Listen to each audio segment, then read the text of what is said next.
What's going on, everybody? My name is Marcus Lamar, and joining me is a very familiar face. Today, Branden Falco from the Falco Takeaway podcast will be joining me to discuss one of my favorite players in the NBA, Mr. Steph Curry. Now, Branden is not the biggest fan of Steph Curry, but I'm slowly but surely coming around to a position on Steph Curry that I don't think is going to be very popular. We all know Steph Curry is the most accomplished point guard in the NBA today, but the question is Steph Curry still the best point guard in the NBA? The Warriors are off to another slow start, and Steph Curry doesn't look quite the same without his partner in crime in Klay Thompson. So, Branden, thanks for joining me. I ask you, is Steph Curry still the best point guard in the NBA today? Steph Curry is the best point guard in the NBA today. The reason why that is, the last time we seen Steph Curry play a full healthy season, he was clearly and sensationally the best point guard in the league. The thing I don't like about this question is it is way too early to ask this question, and it's too early to take that throne away from him. We've seen in previous years, LeBron James numerous of times has not been the best player in the regular season.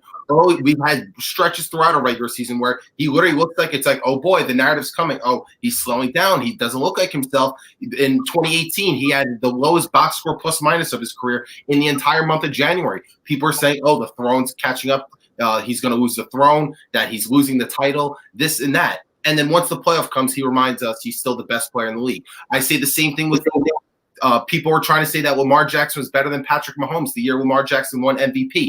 In the playoffs, the best player in the game reminded us he was the best. Here's the thing with anything, when you're referring to the best position, best player, you can't have this conversation in the middle of the year. Why is that? Because Steph Curry is coming off an injury. He has not played basketball since last March. If you actually remember, that's about 10 months ago. That was a very long time ago. So, of course, without his partner in crime, with a supporting cast that's not what he's used to, of course it's going to take time for him to get back in rhythm and this and that. At the end of the season, then you could come to me and say Steph Curry is not the best point guard in the league. I am not a believer you could have a week-to-week basis or a month-to-month basis or even sometime in a regular season where you could start having a conversation, who's the best player, who's the best point guard in the league. After the season, then you could come to me and say that. But right now, Steph Curry still holds that throne as best point guard in the league. Look, Branden, you're looking at a huge fan of Stephen Curry. I love Steph Curry's game. But let's face the facts. We're coming up on 2 seasons now because he didn't play the entirety of last season. And what Steph Curry hasn't looked the same, and neither has this Warriors organization. Now, if Steph Curry is a superstar that I believe him to be, he's supposed to elevate those around him. That's why we hold in a high esteem players like Kevin Durant, LeBron James, who is in a league of his own. It's because they're able to elevate guys around them. Now, look, we all know Steph Curry is not playing with Klay Thompson, who is his partner in crime. You can't duplicate or replace what Klay Thompson brings from a shooting standpoint or from a defensive standpoint. He's willing to guard the other team's best player in some instances, and in some instances, he's willing to guard the other team's best point guard, like a Kyrie Irving or a Dame Lillard. But without him there, Steph Curry is finding it increasingly difficult to score the basketball. Yeah, he's still averaging 26 points per game, but he's not doing it efficiently. Steph Curry's shooting around 42% from the field, which is far less than what he's normally accustomed to shooting, which is 47% from the field. I like Steph Curry's game, but it's hard for me to argue that if you needed one shot, you wouldn't give the ball to people like Damian Lillard or Kyrie Irving, whose offensive game isn't predicated on someone setting screens or them being in motion. There's no better scorers in the league when it comes to the point guard position, and speaking of isolation, than Damian Lillard and Kyrie Irving. I like Steph Curry's game, and I picked the Warriors to make the playoffs, but I said that they would struggle to get into the playoffs. They'd be hovering somewhere around the 7th or 8th seed. But with no Klay Thompson and Draymond Green coming off an injury, Draymond Green hasn't played basketball in 300-plus days. This team is in grave danger of missing the playoffs. Andrew Wiggins is not a good shooter. Kelly Oubre is not a good shooter, and neither is Draymond Green. So what that means is that the floor spacing that Steph Curry is accustomed to is no longer there. I think the Warriors need to make a splash. It seems to be that the organization is really high on James Wiseman, but if they don't get Steph Curry some help, then they are not making the playoffs. And honestly, it might be in their best interest to not make the playoffs. So, Branden, what do you think about that? Do you think the Warriors will make the playoffs? They need to make a move if they want to make the playoffs. As their roster is currently constructed, I really can't see them making the playoffs. They're, again, like you said, there's not enough shooting. But I want to backtrack a little bit because I'm not going to let you get away with some of the things you said. Don't say ISO scoring makes someone a better player because that's factually incorrect. And both of us know that is not true. You are also one of the ones who are accustomed to saying how Damian Lillard is ranked so high because people like him, and that is very true. So don't ever say Damian Lillard is better than Steph Curry. And you're another one who's trying to say that Dame's playoff success is actually very overrated. People try to look at him as very clutch. And you're the one who's posted graphics on your Facebook page that Dame's numbers in the playoffs are actually not as good as what people make him to seem. People try to elevate him because people like him, which is true. So don't give me that Dame Lillard is better than Steph Curry, because he's absolutely not. At the end of the season, I may give you that, but as we speak today, I can't give you that. Kyrie Irving, yes. Right now, he's balling out. He's technically through 5 games in, I guess, in the MVP conversation. We've seen teams get hot starts. The Phoenix Suns have the best record in the NBA right now. None of us believe, no one in this world believes the Suns are the best team in the NBA. I believe the Sixers have the 1 seed, and then the Pacers are tied with them in the Eastern Conference. We don't believe those are the best teams in the Eastern Conference. Early in seasons, people are still trying to figure it out, and people are still trying to gel. And other things are going to happen where you're going to have slow starts. It's the nature of the sport. We've seen LeBron do this year after year, and everyone would have segments like this all over national television and say, oh, is LeBron's championship days over? Is he no longer the best player in the league? This team needs to make more moves. We've seen it with the 2018, his first year with the Lakers. I think they started below 500 through 5 or 6 games or something, and everyone panicked. And before he got hurt, the Lakers moved up to the 4 seed and were 20-14 before LeBron suffered that groin injury. To your point. So this early in the season, I'm not saying Steph Curry lost the throne or trying to say Dame or Kyrie are better players than him. Are they better ISO scores than him? Sure. But to say that they're better players now, I can't give you that. Maybe at the end of the season. At the end of the season, we can have this conversation again.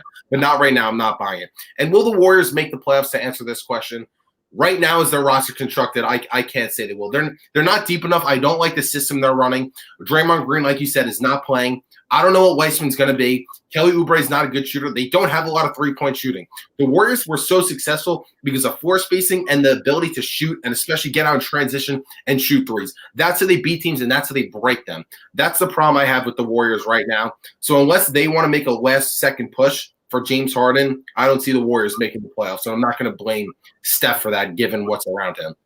Well, we see what type of offense you would run if you were in the NBA. It's called ball control because you wouldn't let me get in the word. First of all, don't come on my show and misrepresent my position. I never said that Damian Lillard and Kyrie Irving were better players than Steph Curry. What I said was if you needed someone to score a basket or if you needed someone in an ISO situation, you would take those players over Steph Curry at the moment. I love Steph Curry's game. We know the premium he brings with his shooting ability. He's the greatest shooter in NBA history, period, point blank. The second closest person to him would be his teammate Klay Thompson, which is why the combination of the two, the tandem of the two, makes them the greatest shooting backcourt in history, and it makes them a competitive force in the Western Conference. With no Klay Thompson there to help take off some of the pressures of Steph Curry offensively and defensively, because we know Steph Curry is not checking the other team's best point guard. I saw the game last night. He wasn't guarding Damian Lillard at all. Like, he didn't even start on Damian Lillard. I understand if you don't want your best player to guard the other team's best player in crucial moments, or maybe he should be reserved for crucial moments, but Steph Curry is guarding people like Damian Lillard or Kyrie Irving in crucial moments in quarter 1, quarter 2, or quarter 3. We know he's a liability defensively. And I don't want to hear that he plays passing lanes and that he's active or he's an underrated defender. I'm not saying he can't play defense. What I'm saying is that's not his strong suit.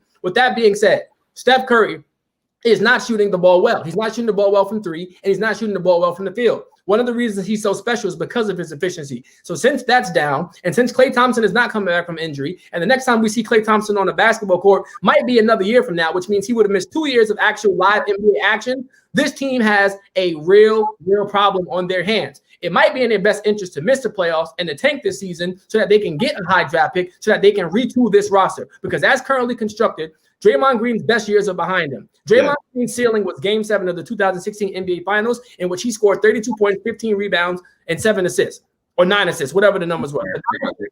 He's not getting any better. As a defender, he was enabled by people like Klay Thompson and Kevin Durant's presence, right? But they're no longer on the team. So with that being said, this Warriors team needs to surround Steph with some shooting, people who can space the floor. How do you do that? I don't know, because if I'm the Houston Rockets, I said this to you months ago, and you agreed, the Houston Rockets should trade James Harden. Yeah. The Warriors should want James Harden to play with Steph. Steph is one of those guys who he can play with any superstar in the league. But if I'm Houston, there's no way I'm trading James Harden for James Wiseman. I don't care how tall he is or how promising his future is. I'm not trading James Wiseman and Andrew Wiggins straight up for James Harden. That's just not happening. So with that being said, what are the Warriors going to do? I don't know. But I think they still can sneak into the playoffs. I really do. I think there's a lot of overreaction happening, but they still have to find out how they're going to gel. Draymond Green hasn't played in a while. Steph Curry really hasn't played in a while either. They're trying to figure out how to plug in places, how to plug people into certain places. So I wouldn't count the Warriors out, but right now it's not looking promising. Branden, you have final words, before we get out of here. Sure, it's not looking promising. I'm just not holding Steph's slow start to have like him not shooting well, not scoring the way we're used to him scoring, the floor spacing. It's a new organization. It's not a new organization, a new team. Literally, it's a new team. Given that he hasn't played since literally March, anything you do in life that you take 10 months off from, you will not come back to that same self. It takes time. We're seeing Kevin Durant. He's having a little faster start than we've expected. He still doesn't look like Kevin Durant. He looks like a great player. He's still one of the best players in the league. But as the season goes on, you know he's going to get better. When LeBron came back from injury, it took him a little while to get back. But once he got back, and as the season progressed, you know he got better. It's just LeBron's always is a perfect example with this. There's been so many times in his career, people have said he's losing the throne, he lost the step, he doesn't look the same. And then once he gets his rhythm as the season goes on and closer to playoffs, he goes back to that MVP form and the best player in the world. So right now, I am not ready to give that title up to Steph Curry. He has it right now until proven otherwise, which means a full totality of the season, which means the regular season and the postseason. This offseason, you want to have this conversation. If he really struggles and doesn't look the same, I'm with it, but not right now. Appreciate you for joining me, Branden Falco from the Falco Takeaway podcast. You can check him out on Instagram, Facebook, and YouTube. Once again, that's Branden Falco from the Falco Takeaway podcast. I appreciate you for joining me, man. Thanks for having me. All right.